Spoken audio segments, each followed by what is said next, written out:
Un type a dit que si tu ne veux pas prendre de risques, tu ne peux pas grandir. Et si vous ne pouvez pas grandir, vous ne pouvez pas donner le meilleur de vous-même. Et si vous ne pouvez pas donner le meilleur de vous-même, vous ne pouvez pas être heureux. Et si tu ne peux pas être heureux, alors qui y a-t-il d'autre ?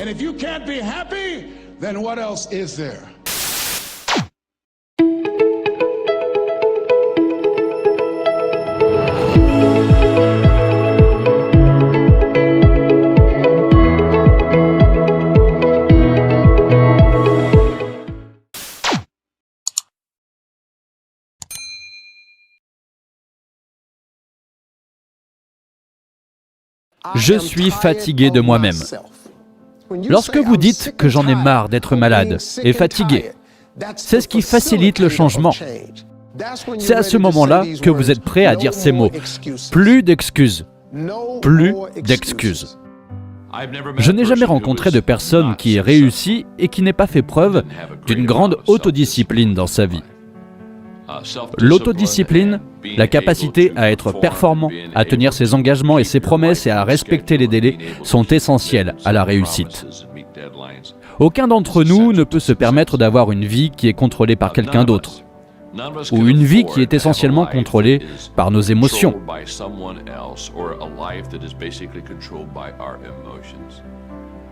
J'ai appris il y a de nombreuses années qu'il y a deux sortes de personnes. Il y a le type de personne qui dit « je vais attendre, j'en ai envie avant de le faire ». Et puis, il y a une autre personne qui dit « je dois le faire pour en avoir envie ». Et on n'arrivera jamais à rien faire, parce qu'on attend toujours de sentir le moment de bouger. Et l'autre personne dit « non, j'ai besoin de bouger ». Et je commencerai à ressentir le moment présent. L'autodiscipline est essentielle dans votre vie, et dans la mienne, si on veut que les choses se fassent. J'ai donc un défi à relever pour chacun d'entre vous. Le défi est simple. Quand vous passez le week-end, parfois c'est un moment un peu plus facile que la semaine. Demandez-vous, est-ce que je pratique l'autodiscipline dans ma vie ? Est-ce que je fais des choses que je devrais faire parce que j'ai besoin de les faire ? Ou est-ce que j'attends de ressentir ce moment ? Si vous ne connaissez pas cette citation, mettez-la en pratique. Il n'y a pas de maîtrise plus petite ou plus grande que la maîtrise de soi. C'est De Vinci. De Vinci a fait des choses étonnantes dans sa vie. Je voulais faire des choses tout aussi étonnantes avec la mienne. Et si c'est le jeu auquel nous jouons, si je peux construire mon système de croyances, si je peux choisir à tout moment et croire quelque chose de plus puissant que ce que je croyais l'instant d'avant, cela va se retrouver dans mes actions, me permettre de faire des choses que je ne pouvais pas faire avant. Vous savez, c'est comme ce moment dans Matrix, où Neo réalise qu'il connaît le Kung-Fu. Et aussi drôle que ce soit, c'est comme ça que je vois la vie. Pour moi, c'est le but fondamental de la vie.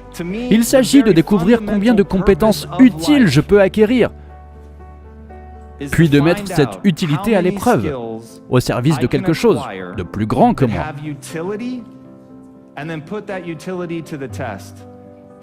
Arrêtez de vous comparer aux autres. La première chose à faire est d'arrêter de se concentrer sur les autres. Au lieu de ça, concentrez-vous sur le fait d'être la meilleure version de vous-même. Vous reconnaîtrez alors que vous méritez de vous asseoir à la grande table avec tous les autres, après être devenu le meilleur que vous puissiez être. Une fois que vous avez accepté que vous avez autant le droit de réussir que n'importe qui d'autre, l'étape suivante consiste à apprendre à parler. Vous devez parler couramment la langue du succès, afin de la parler avec aisance. Entourez-vous de personnes qui ont réalisé leurs rêves et plongez dans la culture de la réussite. La situation idéale pour un homme ou une femme qui meurt est d'avoir des membres de sa famille qui prient avec lui au moment de sa traversée. Mais imaginez, vous êtes sur votre lit de mort et que vous vous tenez autour de votre lit. Le fantôme des rêves est là avec des idées, des capacités, des talents que la vie vous a donnés. Et vous, pour une raison quelconque, vous n'avez jamais poursuivi ce rêve. Vous n'avez jamais donné suite à ces idées. Vous n'utilisez jamais ces talents. Jamais vous n'utilisez ces dons. Et ils sont là, debout autour de votre lit. Et ils vous regardent avec de grands yeux furieux, disant « Nous sommes venus à toi, et toi seul aurais pu nous donner la vie, et maintenant, on doit mourir avec toi pour toujours. » We must die with you forever. Et la question est, si tu meurs aujourd'hui, quels rêves, quelles idées, quels talents, quels livres, quelle musique, quel leadership, quelle voix vont mourir avec toi aujourd'hui? Miles Monroe, grand orateur et conférencier, a dit que l'endroit le plus riche de la planète, ce n'est pas en Extrême-Orient, où il y a le pétrole dans le sol, ni en Afrique du Sud, avec les mines de diamants. L'endroit le plus riche de la planète est le cimetière. Car c'est là qu'on trouve la grandeur que l'on n'a jamais vue. C'est là qu'on trouve le talent, le génie et le potentiel qui n'a jamais servi. Il y a aussi cette citation qui dit « Atteindre le point de la mort seulement pour réaliser que vous n'avez jamais vécu ». C'est peut-être pour ça qu'il faut vivre sa vie. Je veux que vous preniez quelques notes et que vous réfléchissiez à vos objectifs et à vos rêves dans les 3 catégories suivantes: personnel, professionnel et contribution sociale. Combien d'entre vous prennent au sérieux leurs objectifs et leurs rêves? Combien d'entre vous ne veulent pas emporter leurs rêves dans leur tombe? Serrez la main de quelqu'un à votre droite et à votre gauche.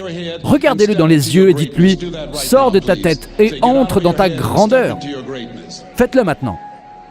Ne procrastinez pas. Il y a un proverbe qui dit que s'il n'y a pas d'ennemi à l'intérieur, l'ennemi à l'extérieur ne peut pas nous faire de mal.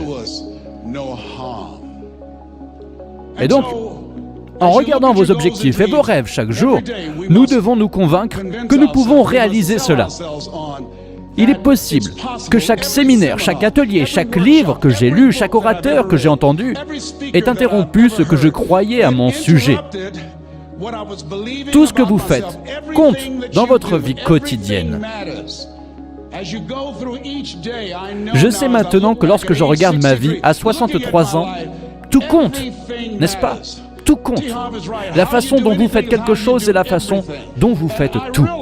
Et je réalise que les choix que je faisais étaient basés sur la façon dont je me voyais. Disons-le ensemble, c'est nécessaire, notez-le. C'est nécessaire si vous regardez vos objectifs et vos rêves. Il est nécessaire d'avoir une stratégie et un plan de match pour changer l'histoire que vous croyez sur vous-même. Et c'est un processus continu. Et nombreux sont ceux qui pensent que ce que nous faisons, ce que nous accomplissons, ce que nous produisons est le résultat de l'histoire que nous croyons sur nous-mêmes. Et donc, alors que je commençais à travailler sur moi-même, je me suis rendu compte que je sortais d'une histoire et que j'entrais dans une autre histoire, en prenant conscience de certaines choses dont je n'ai pas conscience. Et je continue à grandir. Toujours aujourd'hui, je suis toujours en développement. Mais je me rends compte qu'il faut travailler sur soi régulièrement, pour l'état d'esprit et l'endurance, parce que les choses vont arriver. Je crois que la raison pour laquelle la plupart des gens vont dans leur tombe avec leurs talents, leurs capacités et leurs compétences en eux est due au fait qu'ils ne savaient pas qu'ils ne se connaissaient pas, ou bien qu'ils pensaient le savoir. Je pensais me connaître, et je ne me connaissais pas aussi bien que je le pensais. J'ai découvert que parfois les gens peuvent vous amener à un endroit en vous que vous ne pouvez pas atteindre par vous-même. L'autre raison est que j'avais peur de ne jamais avoir travaillé pour une grande entreprise, par exemple. Je voulais parler au nom des entreprises, mais j'avais peur. Je serais exposé parce que je n'avais pas fait d'études supérieures. Je me sentais inférieur parce que je n'avais pas fait d'études supérieures. J'ai laissé cette peur de l'échec m'arrêter. Et parce que je n'ai jamais eu d'expérience dans ce domaine, je supposais que je ne pouvais pas le faire. Je me paralysais en croyant la partie limitée de moi-même, au lieu de croire que j'avais quelque chose de spécial. Vous avez quelque chose de spécial, là, quelque chose que vous voulez faire, mais que vous ne savez pas comment le faire. Ça ne veut pas dire que tu ne peux pas apprendre. Vous n'avez pas besoin d'être génial pour compenser, mais vous devez commencer pour être génial.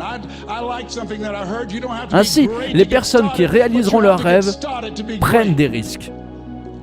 Ce sont des preneurs de risques. Et ils n'ont pas peur d'échouer.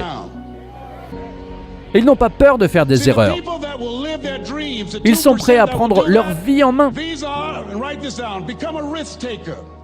Un type a dit que si tu ne veux pas prendre de risques, tu ne peux pas grandir.